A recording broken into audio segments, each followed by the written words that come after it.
Success हुआ होगा, लेकिन हम लोग बनारस करते हैं काम उस पे। मतलब एक सुझाव आपने दिया है कि हम लोग ग्रामीण क्षेत्रों में जल के प्रति चेतना,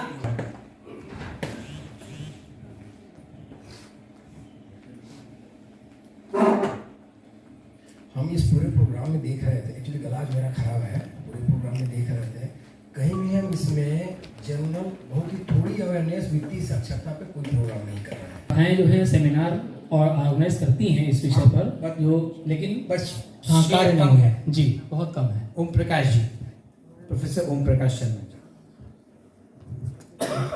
मैं retired professor and head department of radiology. Thank you very much. Doctor Monika ji, Namit ji. Sir आप लोग बहुत काम तो कर ही रहे हैं, आप लोग बहुत काम तो कर ही रहे हैं सर। पहली चीज़ जो मुझे लगता है कि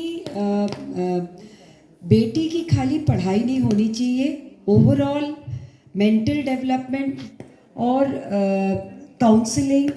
आजकल जो यंगस्टर्स लोगों में जो एक डिप्रेशन, आपका सुसाइड, इन सब चीज़ों का जो आजकल हम सोसाइटी में सुन रहे हैं, तो हमको एक सोशल लेवल पे एक अवेयरनेस करना चाहिए, एक सपोर्ट करना चाहिए, खाली बच्चों को नहीं, इवन पेरेंट्स को, कि सोसाइटी में बच्चे ऐसे जाए, खाली पढ़ा के नहीं बड़ा करना सर, सामाजिक वे में हर तरीके से स्ट्रॉन्ग बनाना।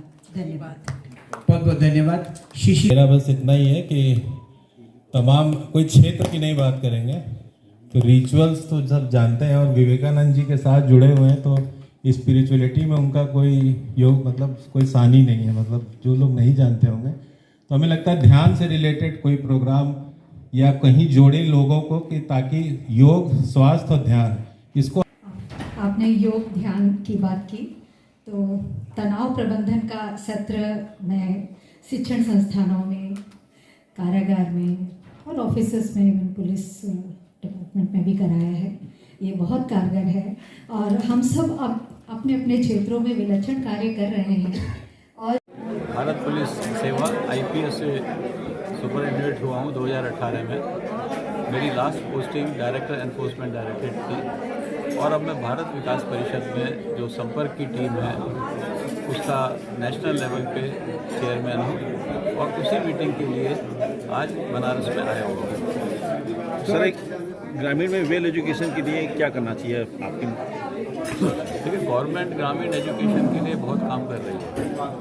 प्रॉब्लम रूरल एरिया में क्या है कि जो टीचर वहाँ पर अपॉइंट होते हैं जी, ये देखा गया है कि वो क्या करते हैं, सब्स्टिट्यूट टीचर लगा देते हैं। यानी इनको तो मिल रहे हैं 50,000 या 60,000 रुपये, 5,000 या 10,000 में किसी को गाँव में लगा देते हैं अपनी जगह। ये ग्रामीण की शिक्षा में गिरावट का एक मुख्य कारण है, और इसको दूर करने के लिए जो गांव में लोग बैठे हैं उनकी ड्यूटी बनती है कि सरकार को रिपोर्ट करें कि यहाँ पर एक्चुअल टीचर नहीं आ रहा है। उसी से ग्राम में एक तो एजुकेशन बढ़ेगी, दूसरे हमें जो एजुकेशन की ज़रूरत है, संस्कृति की ज़रूरत है, हमारे संस्कार की ज़रूरत है। केवल जो टेक्निकल एजुकेशन है, जो हमारी स्कूल एजुकेशन है, वो सफिशिएंट नहीं है। तो रिसेंटली गवर्नमेंट ऑफ इंडिया ने इंडिया की जो संस्कृति है उसके ऊपर एक एजुकेशन का प्रोग्राम स्कूलों में रखना शुरू किया है। वो सर्टेनली बहुत लंबे समय में बहुत फ़ायदेमंद होगा देश के लिए, बट हम सबको मिलके, परिवार को मिलके,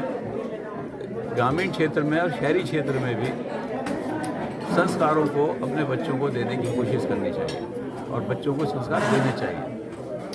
सर, वैज्ञानिक जो होते हैं अपने देश के या विदेश के, ये लोग एक शोध प्रकट कर रहे हैं कि नदियां समाप्त हो जाएंगी कुछ वर्षों के बाद।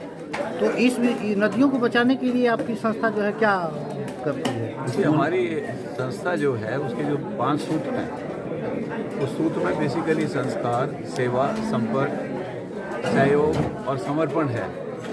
नदियों को बचाने के लिए क्या नदियां खत्म हो जाएंगी, इसके बारे में मुझे नॉलेज नहीं है, मैं आपको बताऊं। लेकिन जो ग्लोबल वार्मिंग है उसके कई इम्पैक्ट हो सकते हैं। ग्लोबल वार्मिंग का एक इम्पैक्ट तो है कि जो ग्लेशियर हैं वहाँ पर बर्फ़ जमनी कम हो जाएगी। बर्फ़ जमनी कम हो जाएगी तो नदियों में पानी कम आएगा, जो पेरेनियल रिवर हैं जिनको हम बोलते हैं। तो इसके लिए इंटरनेशनल लेवल पे और नेशनल लेवल पे काम हो रहा है।